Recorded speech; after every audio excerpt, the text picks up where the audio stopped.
Imagine a 19-year-old kid, barely 5 feet 5 inches, weighing less than a sack of potatoes, standing on top of a burning tank destroyer, spraying a .50 caliber machine gun at an entire German column for an hour, alone. That's not a video game cutscene. That's real life. That's Audie Murphy. And his story makes Rambo look like a Hallmark movie. Murphy was barely 5 feet 5 inches, underweight, and just 17 when he first tried to enlist after Pearl Harbor.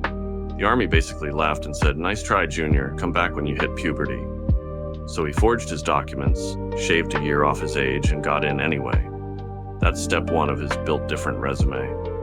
Once overseas, he quickly earned a reputation. He was wounded not once, not twice, but 4 separate times.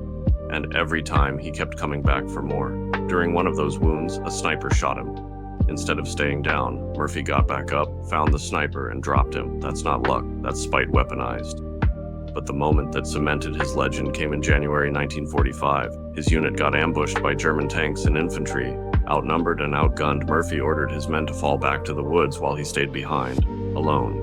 He grabbed his field radio, called in artillery strikes practically on top of his own position, and used his M1 carbine to hold the line.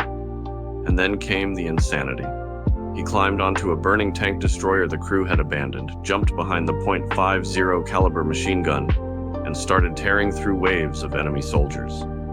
Picture it. One scrawny Texan kid standing on top of a flaming wreck, blasting away at an entire column of infantry and tanks. For an hour, by himself. By the time he ran out of ammo, he had killed or wounded about 50 Germans, survived a leg wound, and then walked back to his men like it was just another Tuesday. Oh, and then he led a counterattack, because apparently fighting an army solo wasn't enough. That single stunt earned him the Medal of Honor. By the time the war was over, he was the most decorated U.S. soldier alive. And later, he played himself in a Hollywood movie about his life, because honestly, who else could play Audie Murphy but Audie Murphy? So yeah.